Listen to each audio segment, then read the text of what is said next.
In this watercolor tutorial, we will paint beautiful rocks and soft flowering plants step by step. It's a calm and peaceful painting perfect for beginners or anyone who enjoys nature inspired art.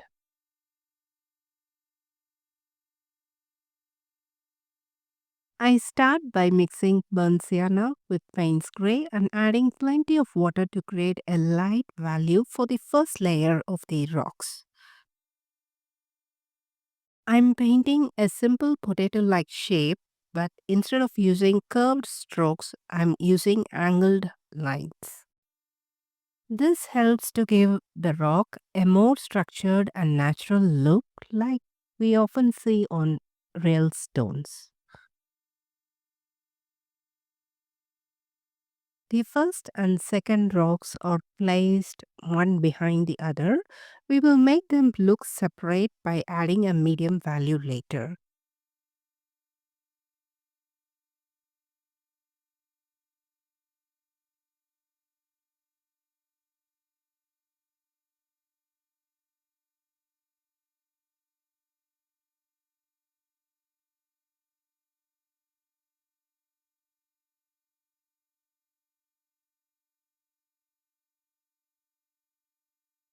The third and the fourth rocks are also placed in the same way, one behind the other. After that, I'm adding a rock little farther in the distance and a few smaller stones here and there to balance the composition.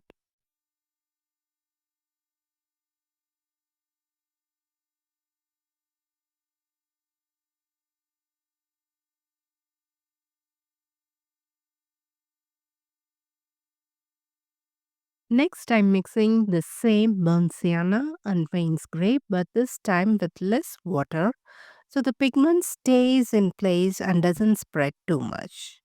I'm applying this medium value while leaving the top right side of the rock untouched to suggest that light is falling on that surface.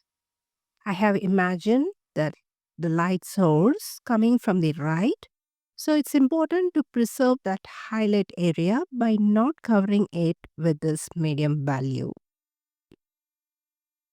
The small stone on the left side of the first rock is painted completely in a dark value because it's sitting in the shadow area. The light is being blocked by the larger rock next to it.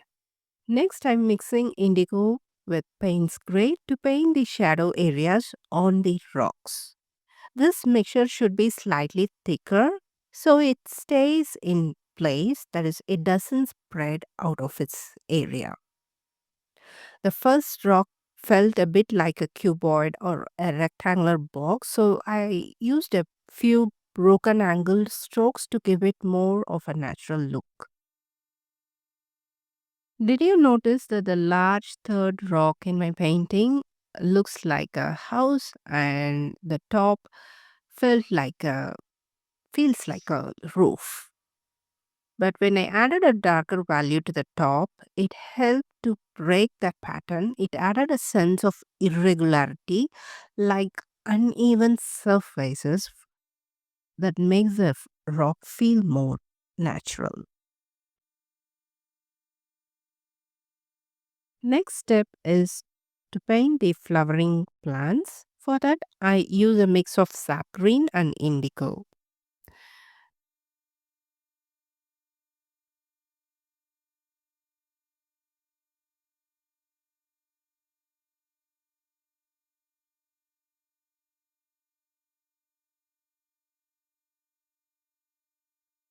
Next, I use the mix of sap green with Naples yellow to create a softer green which adds some more variation to the color of the stems.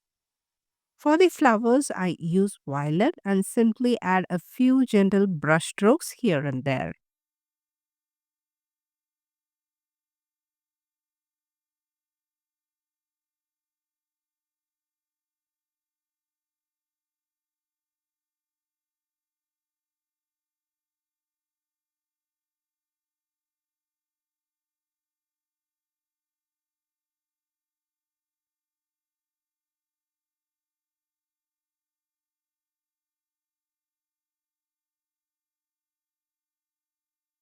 The final step is adding the cast shadow.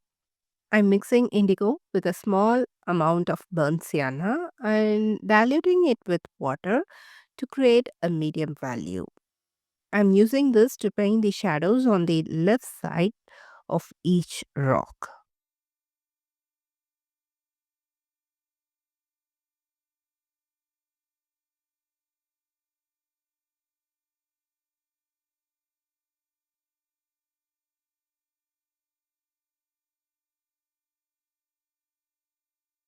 While painting the cast shadows, I use a large damp mop brush to gently soften the hard edges.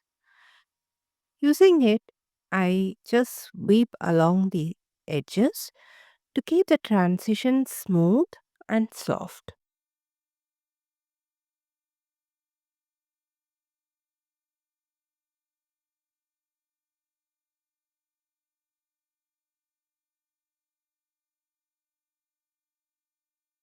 Now I'm mixing Payne's gray with a touch of violet to paint the darkest part of the shadow right at the base of the rocks. This dark value goes just beneath the rocks where the shadow are the strongest, and it helps them feel firmly connected to the ground. While applying this darker value, I'm using angled strokes instead of curved ones. It's a small detail, but it really helps to define the form and give the rocks a more convincing structure. We have reached the end of this video, and I hope this painting brought you a sense of calm and joy. If you enjoyed this video, give it a thumbs up and subscribe to my channel for more watercolor painting content. See you in another video. Until then, take care and bye bye from Prema.